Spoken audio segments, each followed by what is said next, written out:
La soirée de remise des diplômes aurait dû être un moment de fierté pour toute mère. Mais pour Marina, c'était le coup final dans une bataille silencieuse qui a duré 10 ans. Alors que sa fille, Kiri, brillait sur scène avec un discours de gratitude qui ignorait complètement son existence, elle se contenta de sourire amèrement et partit sans faire d'histoire. Le lendemain matin, le compte bancaire de Kiri était vide et la nouvelle voiture dotée de tant de sacrifices avait été récupérée par la banque. Son ex-mari, Sergio, a paniqué lorsqu'il a découvert que tout ce qu'il pensait contrôler dépendait en réalité d'une femme qu'il avait sous-estimée pendant des années. Mais avant de plonger dans cette histoire de trahison, d'ingratitude et de justice tardive, dis-moi, d'où viens-tu et quel âge as-tu? Votre point de vue peut changer après ce que vous entendez. Il y a 10 ans, Marina et Sergio signaient les papiers du divorce, scellant ainsi la fin d'un mariage qui a laissé de profondes traces. Kiri, âgée de 8 ans à peine, a dû choisir avec qui elle resterait. Ce n'était pas une question d'amour, elle les aimait tous les deux, mais d'illusion. La maison de son père, désormais partagée avec sa nouvelle épouse, Julia, promettait la liberté, les fêtes et une vie sans les désagréments des règles maternelles. Marina, même si son cœur était brisé, ne discuta pas. Saviez-vous que pour un enfant, le bonheur immédiat éclipse souvent ce qui compte vraiment. Alors, elle ravala sa fierté et laissa Kiri partir, déterminée à préserver au moins un fil de confiance entre eux, même à distance. Tandis que Sergio et Julia construisaient une façade de famille parfaite avec des photos sur les réseaux sociaux pleines de sourires forcés et de légendes sombres sur l'amour inconditionnel, Marina s'est réfugiée dans le travail. En tant que brillante conseillère financière, elle a vu des opportunités là où d'autres n'ont vu que des risques. Chaque heure supplémentaire, chaque négociation réussie était une façon de ne pas penser au vide de l'appartement qui, la nuit, faisait écho à son propre silence. Mais chaque centime économisé, chaque bonus reçu avait une certaine destination, l'avenir de Kiri. Officiellement, Sergio était le gardien, mais Marina n'était jamais absente. Chaque mois, une somme généreuse était déposée sur son compte, de l'argent qui payait les cours d'anglais avec un professeur natif, les cours de peinture, les académies de danse, les vêtements de créateurs que Julia exhibait comme des trophées sur les réseaux. Marina voulait que sa fille ait le meilleur, même si cela impliquait de financer indirectement le théâtre de Julia. Car, en coulisses, la belle-mère n'a pas perdu de temps, tout en achetant des cadeaux coûteux et en organisant des fêtes extravagantes, elle a murmuré à l'oreille de Kiri que tout cela était grâce à elle et à papa. Ta mère? Ah, elle a disparu, elle t'a oublié, dit-il avec un doux sourire, tout en semant la graine du ressentiment. Sergio, inconscient ou complice, a laissé Julia diriger. Après tout, il était trop occupé par ses affaires pour se rendre compte que la générosité de sa femme était en réalité une stratégie calculée pour effacer Marina de la vie de sa fille. Et Kiri, adolescente et vulnérable, a avalé le récit. Les appels de Marina ont commencé à être ignorés, les invitations à dîner ont été rejetées avec dédain. Tu vis dans un autre monde, maman, dit-il, comme si l'amour inconditionnel était une monnaie sans valeur. Jusqu'au jour où Kiri voulut une voiture. Sergio, comme toujours, a dit oui sans cligner des yeux. Marina, même si elle était blessée, a proposé son aide. Il a contracté un emprunt, acheté un nouveau SUV et l'a mis à son nom, un détail qui, à l'époque, est passé inaperçu. C'est à toi, ma fille. Conduis prudemment, dit-il en remettant les clés. Kiri le remercia d'un merci sec, les yeux déjà fixés sur le prochain caprice. Julia, bien sûr, n'a pas manqué l'occasion de réduire le geste. Écoute, ta mère s'est vraiment souvenue de toi. Mais tu vas devoir payer pour cette voiture pour le reste de ta vie, ma chérie. L'obtention du diplôme était le point culminant de cette farce. Kiri, radieuse dans sa robe de soirée, est montée sur scène pour remercier son père et Julia pour tout, pour la machine importée, pour l'entrée garantie dans la meilleure université, pour la vie qui, selon elle, n'existait que grâce à eux. Marina, assise parmi des inconnus, entendait chaque mot comme un couteau. Il n'y avait aucune mention du sacrifice silencieux, des nuits blanches à planifier l'avenir de sa fille, des larmes avalées pour ne pas gâcher l'image de « mère absente » qui convenait si bien à Julia. Elle est partie avant que le public ne le remarque. Dehors, l'air nocturne n'apaisait pas la douleur. 10 ans de dévouement réduits à néant. Mais Marina n'était pas du genre à se rendre. Alors que les larmes coulaient, elle ouvrit son cahier. D'une main ferme, il accéda à son compte bancaire, sans hésitation, exécuta le dernier mouvement. Car, au fond, elle l'a toujours su, celui qui construit des châteaux de mensonges voit tôt ou tard tout s'effondrer. Et ce soir, la chute serait spectaculaire. En un clic, Marina a suspendu le paiement mensuel de son prêt automobile, cette même voiture que Julia avait exposée si fièrement, comme s'il s'agissait d'un trophée de sa propre réussite. Il a ensuite révoqué la procuration qui lui permettait de payer les frais de scolarité à l'université privée, où sa fille étudiait grâce à sa sueur. Chaque touche enfoncée résonnait dans sa poitrine comme un coup de marteau. Ce n'était pas seulement de la douleur, c'était la libération d'une prison qu'elle avait elle-même contribué à construire. Je savais que j'étais dure. Peut-être même cruelle. Mais je ne supportais plus d'être la boîte électronique d'une fille qui confondait l'amour avec des chèques en blanc et la présence avec des cadeaux coûteux. Cette nuit-là, pour la première fois depuis des années, Marina n'a pas pleuré pour Kirana.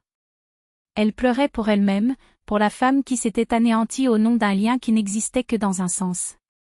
Il se souvenait de chaque appel ignoré, de chaque visite annulée, de chaque « je n'ai pas besoin de toi » déguisé en indépendance.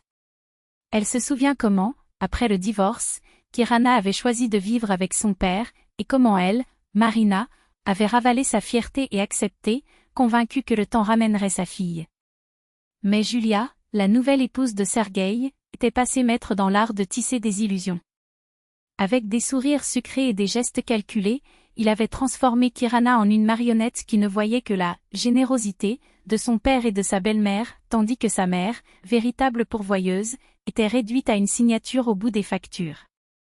Marina avait essayé de parler, lui avait expliqué que l'argent n'était pas l'amour, que le vrai luxe était d'avoir quelqu'un qui ne vous abandonnerait pas. Mais Kirana, aveuglée par le scintillement des achats et les compliments faciles, lui tourna le dos. Et là, sur la scène du bal, la fille avait remercié avec effusion Sergueï et Julia pour leur rêve devenu réalité, sans même un regard pour la femme qui, en silence, les avait soutenus chacun. Cela a été le déclencheur. Marina avait enfin compris qu'elle n'était plus une mère, elle était un compte courant avec une limite épuisée. Le lendemain matin, le téléphone de Kirana sonna. De l'autre côté, une voix robotique de la banque l'informait que sa voiture, symbole de statut social parmi ses amis, était sur le point d'être saisie pour non-paiement. La jeune femme se figea. Impossible. Son père avait toujours veillé à ce que tout soit réglé. En serrant la main, il composa le numéro de Sergueï. « Papa, qu'est-ce qui se passe ? » La banque a appelé, ils ont dit qu'ils prendraient ma voiture. Sergueï s'étouffa. Le masque du pourvoyeur infaillible commençait à se fissurer. « Kira, ma fille. Il y a eu un léger retard dans les paiements. Je vais régler ça, ne t'inquiète pas. » « Quel retard ? Tu as toujours dit que tout était payé. » Le silence de l'autre côté était éloquent. Sergueï, le roi des promesses creuses, sentit le sol s'effondrer. La deuxième bombe n'a pas tardé à exploser, l'université a pris contact.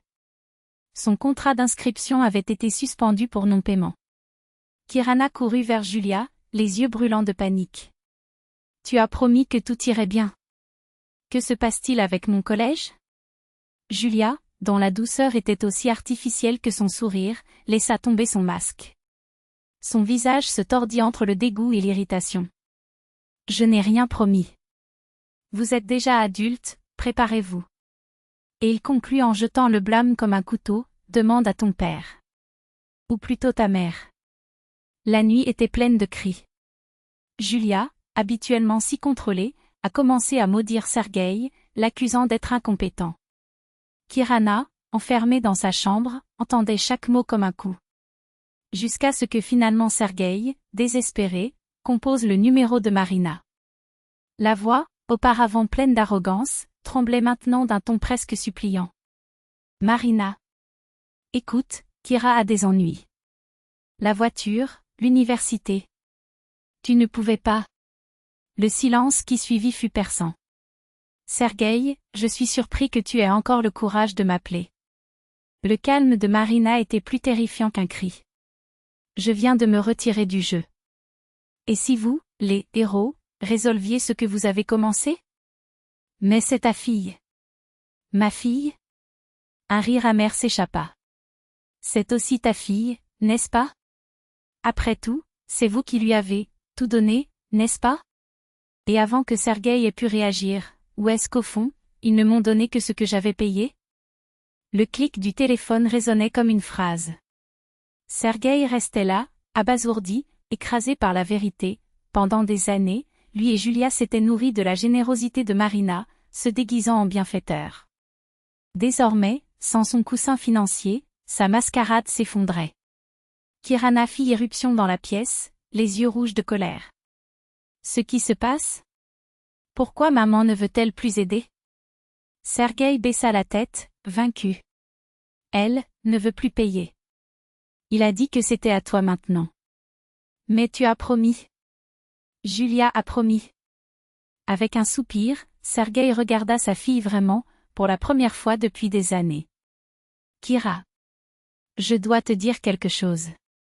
Sa voix s'est brisée. Ni Julia ni moi n'avons payé tes études. Ou votre voiture. Tout était ta mère. Le monde de Kirana s'est arrêté. Les mots s'écrasaient contre elle comme les vagues d'un naufrage. Chaque souvenir, les dîners spéciaux avec son père, les cadeaux surprises de Julia, les accusations voilées contre Marina se révélaient désormais être un mensonge pourri. Sa mère, qu'elle traitait comme une étrangère gênante, était en fait la seule à ne jamais l'abandonner. Pourquoi? Sa voix s'est brisée. Pourquoi m'ont-ils menti? Nous voulions que tu nous aimes, murmura Sergueï, pathétique. Que tu pensais que c'était nous qui te donnions tout. Tu ne m'as rien donné. Kirana a crié, les larmes coulant. Tu m'as volé la chance de rencontrer la seule personne qui s'en souciait vraiment. Elle s'est enfuie, les rues brouillées de larmes. Pour la première fois, elle se sentait vraiment seule, non pas à cause du manque d'argent ou de confort, mais à cause de la trahison de ceux en qui elle avait confiance. Les souvenirs la hantaient, les déjeuners annulés avec sa mère, les chèques qu'elle acceptait avec indifférence, le discours de remise des diplômes où elle ne prononçait même pas son nom. Et, pire encore, l'image de Marina s'en allant en silence, tandis qu'elle, Kirana, souriait au faux héros de sa vie. La douleur était physique. Mais au plus profond du désespoir, quelque chose s'est réveillé, la honte. Et, pour la première fois, la peur de l'avenir. Sans le coussin financier de sa mère, sans la tromperie de son père, elle était à la dérive. C'est cette peur qui l'a amenée, en se serrant la main, à remplir des formulaires de bourse dans les universités publiques. Pas par fierté, mais par nécessité. Marina, dans son appartement silencieux, regardait par la fenêtre. Il n'y avait aucun triomphe dans son cœur, seulement un vide douloureux et peut-être un germe d'espoir. Parce qu'au fond, elle ne voulait pas que sa fille souffre. Je voulais qu'elle se réveille. Et pour la première fois depuis des années, Kirana était sur le point de voir la lumière. À sa grande surprise, les points étaient suffisants pour garantir une place dans une université publique, pas la formation la plus prestigieuse, pas la filière dont il avait rêvé, mais une réelle chance d'obtenir un diplôme sans dépendre de personne. Ce n'était pas grand-chose, mais c'était un début. Et, pour la première fois, Kirana comprit le poids du mot opportunité. Ce n'était pas un cadeau enveloppé dans du papier doré, comme ceux que Juliette lui offrait, mais une porte entr'ouverte au milieu du chaos. Juliette, cependant, disparut comme une fumée au premier signe indiquant que l'argent de Kirana était épuisé. Il n'y avait plus de dîner dans des restaurants chers, plus de doux compliments, ni l'illusion d'une affection achetée. Du jour au lendemain, Kirana est devenue un objet inutile, une poupée cassée, jetée dans un coin de la pièce. Juliette évitait son regard, se justifiant avec des excuses boiteuses, « Je suis occupée, je ne me sens pas bien ». La maison, autrefois pleine de rires forcés et de cadeaux extravagants, respirait désormais un silence glacial, comme si les murs eux-mêmes l'avaient abandonnée. Sergueï, en revanche, essayait de se rapprocher. La culpabilité le rongeait intérieurement, il avait laissé Julieta manipuler sa fille pendant des années, repoussant Marina aussi facilement qu'il signait des chèques. Maintenant, il essayait de parler à Kirana, de lui expliquer qu'il l'avait toujours aimée, qu'il ne voulait que le meilleur pour elle. Mais ses paroles semblaient creuses. Trop de fois il avait choisi la voie de la facilité, trop de fois il avait donné la priorité au confort de Juliette plutôt qu'à celui de sa propre fille. La confiance, une fois brisée, ne peut être réparée par des excuses. Kirana l'écoutait avec une courtoisie distante, comme quelqu'un accueillant un inconnu à la porte, poli, mais sans lui laisser de place pour entrer. Elle se sentait trahie par eux deux. Pour sa mère, qui avait coupé le cordon ombilical financier sans prévenir. Pour son père, qui ne l'a jamais protégée des griffes de Juliette. Et, pire encore, pour elle-même pour avoir cru au canular pendant si longtemps. Les premiers mois à l'université ont été un choc brutal. Kirana se distinguait parmi ses collègues non pas par l'élégance de ses vêtements, mais par la preuve inconfortable qu'elle n'appartenait pas à ce monde. Il l'observait avec méfiance, comme si sa présence là-bas était une erreur bureaucratique. Il a appris à compter les pièces, à sauter des repas, à accepter des tâches humiliantes, distribuer des tracts le soir, nettoyer les tables le week-end juste pour ne pas avoir faim. La vie qu'elle avait menée, autrefois si naturelle, lui semblait désormais comme un rêve déformé, le souvenir de quelqu'un qui n'était plus elle. Parfois, la nuit, Kirana revivait le bal. Il se souvenait du regard blessé de Marina, de la cruauté avec laquelle il l'avait traitée, de l'ingratitude qu'il avait exhalée comme un parfum coûteux. Il comprenait désormais qu'il avait vécu dans une bulle d'illusion, nourrie par l'égoïsme de Juliette et son propre aveuglement. La honte la brûlait intérieurement. Mais plus que la honte, cela blessait la certitude d'avoir blessé la seule personne qui, en fait, l'avait aimé sans condition. C'est lors d'une de ces nuits, épuisée et seule, que Kirana a ouvert une boîte oubliée au fond du placard. À l'intérieur, des photographies jaunies, elle était petite, assise sur les genoux de Marina, les doigts de sa mère entrelacés avec les siens, un sourire sincère sur le visage. Une larme tomba. Puis un autre. Et puis, comme un barrage qui se brise, sont venus des cris, non pas d'apitoiement sur soi, mais d'un deuil tardif, pour l'enfance perdue, pour la mère qu'il avait abandonnée, pour la fille qu'il avait été et qu'on ne reconnaissait plus. Je ne pouvais plus supporter ce poids. J'avais besoin de parler à Marina. Demander pardon. Essayer de réparer ce qui reste. Il prit une profonde inspiration avant de composer. Chaque sonnerie de téléphone résonnait comme une phrase. Lorsque Marina répondit, la voix était froide et lointaine, un mur que Kirana ne savait pas si elle pourrait escalader. « Maman, c'est moi, Kirana. »« Bonjour, Kirana. » Le silence qui suivit fut un coup de couteau. Kirana se sentait encore plus petite, plus coupable. « Je sais que j'ai fait une erreur. Je veux m'excuser. Je n'ai pas apprécié tout ce que tu as fait pour moi. J'étais égoïste. Ingrat. S'il te plaît, pardonne-moi. » Marina a mis du temps à répondre. Kirana se préparait déjà à lui dire au revoir lorsqu'elle entendit un soupir tremblant à l'autre bout du fil. « Je t'entends, Kirana. Et je sais que c'est difficile en ce moment. Je veux arranger les choses. Je veux que nous soyons comme avant. Comme avant, ce ne sera pas possible. » La voix de Marina était ferme, mais pas cruelle. « Vous avez changé. » « J'ai changé. Mais cela ne veut pas dire que nous ne pouvons pas construire quelque chose de nouveau. » « Quel genre de relation, mère ? » ?»« Celui où je ne suis pas ta banque, Kirana. Celui où je suis ta mère. » Marina fit une pause. « J'ai toujours été ici. Vous ne l'avez tout simplement pas vu. Je t'ai toujours aimé et je le ferai toujours. Mais maintenant, je t'aimerai de la bonne manière, avec du soutien, des conseils, avec la vérité. Pas avec de l'argent que vous ne saviez même pas évaluer. » Kirana ravala ses larmes. « Je comprends. Et je suis prêt pour cela. Alors viens demain. Parlons. » Lorsqu'elle raccrocha, Kirana sentit quelque chose se libérer dans sa poitrine, pas la douleur, pas encore, mais la promesse que, peut-être, la douleur pourrait se transformer en quelque chose de moins lourd. Le lendemain, la porte de l'appartement de Marina s'ouvrit sur une odeur familière, du café frais, du savon à la noix de coco, ce doux parfum que Kirana n'avait pas remarqué depuis qu'elle était adolescente. Marina la reçut avec un sourire retenu, presque timide. « Entrez, Kirana. Tu veux du thé ? » ?»« Oui, maman. » Les larmes menaçaient de revenir. Ils étaient assis dans la cuisine, petite et confortable, et Marina lui posait des questions sur l'université, sur la République, sur la vie que menait désormais sa fille. Kirana a tout dit. Les difficultés, les nuits blanches, les espoirs fragiles. Marina écoutait sans interrompre, sans juger. Quand Kirana eut fini, elle lui tint la main sur la table. « Je suis fière de toi. » Kirana ne put retenir ses larmes cette fois. « Merci, maman. » Et puis ils se sont embrassés non pas comme deux étrangers qui se réconcilient, mais comme une mère et sa fille qui, après avoir été perdues pendant si longtemps, se retrouvent enfin. Dans cette étreinte, Kirana ressentit la chaleur qui lui manquait depuis des années. Il comprit que Marina avait toujours été sa vraie mère, celle qu'il aimait au-delà de ses erreurs, au-delà de ses illusions, au-delà de ses blessures. « Je suis là, Kirana, » murmura Marina. « Mais maintenant en tant que mère.